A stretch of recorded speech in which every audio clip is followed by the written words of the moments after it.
বিসমিল্লাহির রহমানির রহিম। সুপ্রিয় শিক্ষার্থীবৃন্দ, basic math and science education চ্যানেলের পক্ষ থেকে তোমাদের স্বাগতম। তো এখন আমি আলোচনা করব 2025 শিক্ষাবর্ষের নতুন গণিত বই নিয়ে। তো এটা কোন শ্রেণীর? ষষ্ঠ শ্রেণীর গণিত বই নিয়ে আলোচনা করা হবে। তো এই বইটা 2013 সালের যে শিক্ষাবর্ষ থেকে যেটা প্রণীত হয়েছিল সেই বইয়ের মতোই আছে। তো এই হলো ষষ্ঠ শ্রেণীর গণিত বই।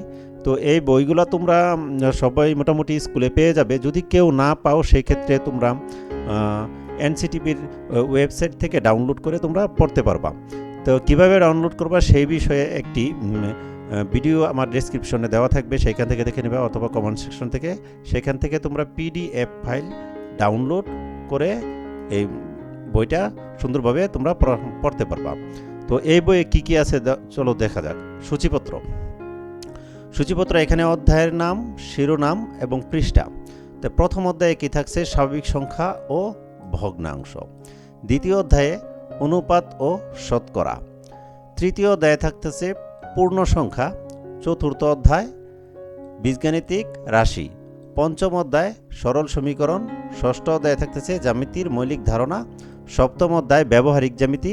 অষ্টম অধ্যায়ে থাকতেছে তথ্য ও উপাত্ত এবং সবশেষে উত্তরমালা, যেটা 150 পৃষ্ঠা থেকে পাওয়া যাবে। তো চলো দেখা যাক বইটা কেমন। যে প্রথম অধ্যায়ে স্বাভাবিক সংখ্যা ও ভগ্নাংশ। তো এখানে নর্মালি স্বাভাবিক সংখ্যা বা ন্যাচারাল নাম্বার কাকে বলে?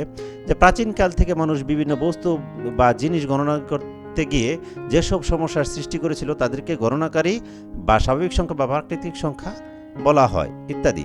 তো এই অধ্যায়ে যা যা থাকছে এখানে দেখতে পারবো তোমরা। অঙ্ক পাতন কি, এগুলা অঙ্ক কয়টা।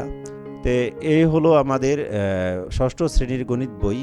এখানে দেশীয় রীতি রয়েছে, এই হলো অনুশীলনী। আগের বইয়ের মতো অনুশীলনীতে কিছু প্রশ্ন আছে। তো এই মোটামুটি আমাদের ষষ্ঠ শ্রেণীর।